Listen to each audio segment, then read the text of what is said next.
আসসালামু আলাইকুম। আপনারা সবাই কেমন আছেন? আশা করি ভালো আছেন। আলহামদুলিল্লাহ আমিও ভালো আছি। তো প্রতিদিনের মতো আরেকটা ব্লগ নিয়ে আমি হাজির হয়ে গেলাম। আমি স্বপ্না, সৌদি আরব প্রবাসী। তো প্রতিদিনের মতন যা কাজ করি টুকটাক আপনাদের মাঝখানে শেয়ার করার চেষ্টা করি। কিন্তু সবগুলো যদি শেয়ার করি আপনারা আমাকে দেখবেনই না। ঠিক আছে? বলবেন যে সব সময় নষ্ট এইখানেই। ঠিক আছে? তাই আমি কেউ সময় নষ্ট করতে চাই না। ঠিক আছে? আমি এতটুকু দিতে চেষ্টা করি যেন আপনারা দেখতে পারেন। ঠিক আছে? আমি এরকম কিছু দিব না কিন্তু সময় যে আমাকে দেখতে গিয়ে আপনাদের সময় নষ্ট হয়। ঠিক আছে? এটা কিন্তু সময় উচিত না যে শুধু আমাকেই দেখবেন আর আর বোন আছে আপু আছে মানে বোন ভাই আছে তাদেরকে দেখবেন না এরকম না। ঠিক আছে? অনেক বড় কিন্তু সময় দিব না। যতটুকু দেই ইনশাল্লাহ আপনাদের দেখতে ভালোই লাগবে। তো কাপড়-চোপড়গুলো ভাঁজ করতেছি তাই আপনাদের মাঝখানে একটু শেয়ার করলাম। এই কাপড়গুলো আমি প্রতিদিনই ভাঁজ করি। যেহেতু বাচ্চা পোলাপানের কাপড়-চোপড় আপনারা জানেন বাচ্চা পোলাপানরা কীরকম। ঠিক আছে? বাচ্চা পোলাপানের কাপড় আজকে ভাঁজ করলে কালকে আবার আউলায় ফেলবে। ঠিক আছে? তো তারাও এরকমই। ঠিক আছে? আর তারা তো বিদেশী তারা একটু বেশি আওলা। ঠিক আছে? যেহেতু আমি তাদের বোনও লাগি না আবার মাও লাগি না। কিছুই লাগি না। এখানে আসছি কাজ তারা আওলাবে আমি ভাঁজ করব। ঠিক আছে? তো আমাকে দেখা তারা কাজ করাবি। ঠিক আছে? আর তারা এটা নষ্ট করবি। তারা সৌন্দর্য এটা বুঝেই না। ঠিক আছে? আবার নিজেরা যদি বাস করে তখন ঠিকই সৌন্দর্য বুঝবে। একটা মেয়ে না থাকলে তখন ঠিকই তাদের কাপড়-চোপড় বলেন, বাসা বলেন সবকিছু ঠিকঠাক রাখে। ঠিক আছে? আবার মেয়েরা যখন থাকে তখন তাদের মানে উল্টাপাল্টা সবকিছু কইরা ফেলে। ঠিক আছে? যেন মেয়েরা সবসময় তাদেরকে পরিষ্কার করে রাখে। কামের মাঝখানে যেন মেয়েরা থাকে। মেয়েরা যেন বসতে না পারে। ঠিক আছে? এটা হচ্ছে তাদের একটা চালাকি। ওদের মতন চালাক, বিদেশির মতন চালাক এই দুনিয়াতে আমার মনে হয় কোনো মানুষই না। ঠিক আছে? ওদের মানে ওদের ব্যবহার, আচরণ কিছু তো আমার কাছে ভালো লাগেই না। এটার কি বলবো? ঠিক আছে? তো ভালো না লাগলেও লাগাইতে হয়। কথায় আছে না যে কিছু জিনিস আছে বুঝছেন? হজম করতে না চাইলেও আপনার জোর করে হজম করতে হয়। ঠিক আছে? তা আমরা প্রবাসী মেয়েরা ঠিক সেইরকম। ঠিক আছে? আমরা অনেক কিছু ধৈর্য ধরি, অনেক কিছু সবুর করি। তো জীবনটাকে চালাইতেছি। ঠিক আছে? সব মেয়ে শুধু আমি একা না। আমি বলব না আমি একা। সব মেয়ে যারা আমরা আছি। ঠিক আছে? তাই আসলে আমাদেরকে যখন কিরম মানুষে কথা বলে বাজে ধরনের তখন কিন্তু আমরা এটারে সহ্য করতে পারি না। এমনকি কিছু বোন আছে প্রতিবাদও করে।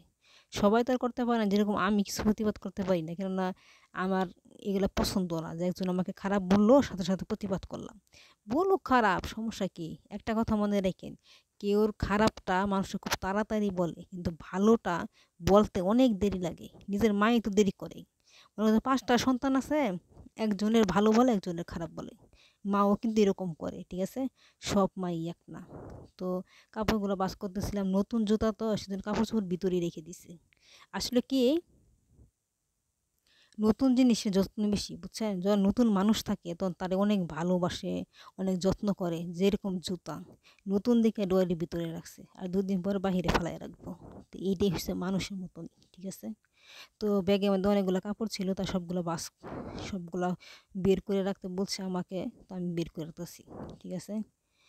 তো ভাবলাম আপনাদের মাঝখানে একটু শেয়ার করি। কাপড়গুলো আমার খুব কালারগুলো খুবই ভালো লাগছে। ঠিক আছে? আর নতুন কাপড় তো এমনিতে কালার সুন্দর লাগে। এই দেশের কাপড় চোপড় নষ্ট হয়ে যাবে গা কিন্তু এরপর কালার নষ্ট হইব না। এই জিনিসটা আমার কাছে খুবই ভালো লাগে। আর আমি নিজেও যে ৫ টাকা দিয়ে একটা মেক্সি কিনছিলাম ৩ বছর পরছি। ঠিক আছে?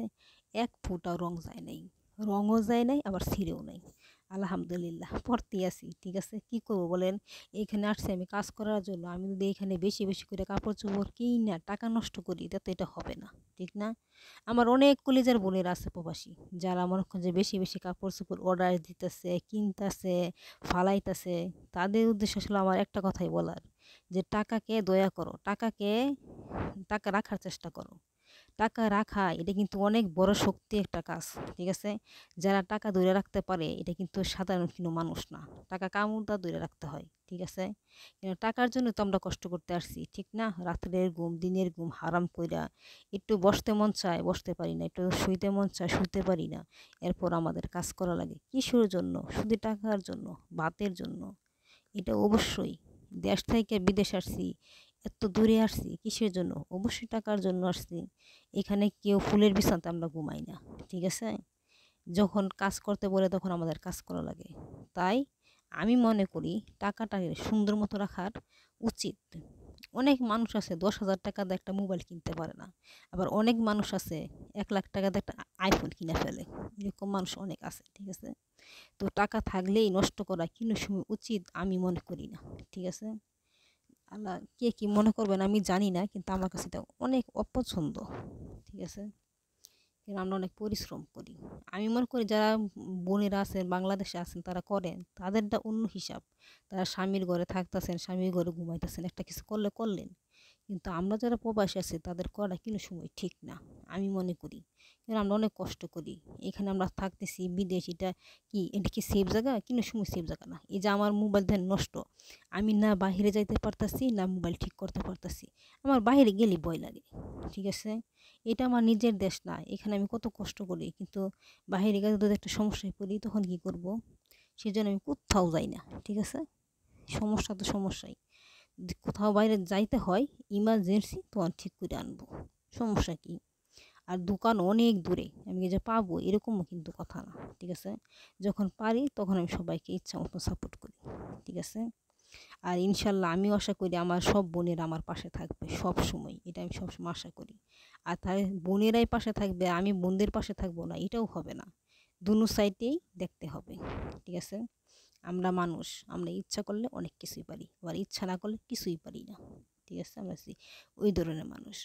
মনে করেন যে বাপ মার কাজ করলে খুবই ভালো লাগে, আবার শাশুড়ি আমার যদি একটা মনে করেন যে একটা ন্যাকড়াও দেয় যে দুধ ধুয়ে আনো, তে দেখবো যে এত কষ্ট লাগবো যা বলার বাহিরে। কিন্তু নিজের মার কারি কারি জামা কাপড় ধুতেছি, কোনো সমস্যা নেই। আমরা হচ্ছে এই ধরনের মানুষ, এই ধরনের মন মানসিকতা কোনো সময় রাখা আমি মনে করি উচিত না, ঠিক আছে? সবার প্রতি ভালোবাসা থাকা এটা উত্তম, ভালোবাসলে কমবে না, বাড়বে। আর এই দুনিয়াতে কোনো দিন মানুষ চিরস্থায়ী থাকবে না। আমি আজকে আছি, আজকে আপনাদের মাঝখানে আছি, কালকে নাও থাকতে পারি। তখন এই দুনিয়া থেকে আমরা সবাই চলে যাব, সবার ভিতরে অহংকার কিন্তু সময় রাখবেন না। অহংকার ধ্বংসের পতন। আর এর হচ্ছে প্রথমে হচ্ছে আমেরিকা। আমেরিকা একটা অহংকারী দেশ ছিল, আরেক দেশের ক্ষতি করতো। কি হইল, নিজের দেশ পুইরা ছাই হয়ে গেছে। এর মানে কি জানেন? আল্লাহর মায়ের দুনিয়ার বাইর। আল্লাহ কেউ বাঁচায়, কেউ মারে, এটা সম্পূর্ণটা আল্লাহর ইচ্ছা। এই যে কথায় আছে না, আল্লাহ ছাড় দেয় কিন্তু ছেড়ে দেয় না। আল্লাহ সব কিছুর মালিক, ঠিক আছে? যে ভালো কাজ করবেন সে ভালো কিছু পাবেন, যে খারাপ কাজ করবেন সে খারাপ কিছু পাবেন, এইটাই দুনিয়ার নিয়ম। তো অনেক বোনেরা অনেক সুন্দর সুন্দর কমেন্ট করছেন, কিছু বোন বলছেন যে আপু এত কাজ কেমনে করেন সারাদিন? বোন, কাজ না করে কি করবো? এটাই তো আমার পেশা, এটা আমার করতেই হবে, ঠিক আছে? কষ্ট তো অবশ্যই লাগে, বিকালে মন চাই একটু ঘুমাই, বিকালে মন চাই একটু দাঁড়ায় থাকি, কিন্তু সেটা তো আর ভাগ্যে জুটে না, ঠিক না? অন্তত ভাগ্যে জুটাইতে আসি যে একটু বসে থাকি, এটা তো আবার কাজ একটা থাইমে থাকে, ঠিক না? কাজ একটার পর একটা আমরা করতেই থাকি, ঠিক আছে? আমাদের কাজ কিন্তু থামাথামি নেই। আর যেহেতু আপনাদের মাঝখানে আসছি, আপনাদের মাঝখানে কিছু না কিছু দিতে আমার প্রতিদিনই মন চায়, ঠিক আছে? আমার এগুলো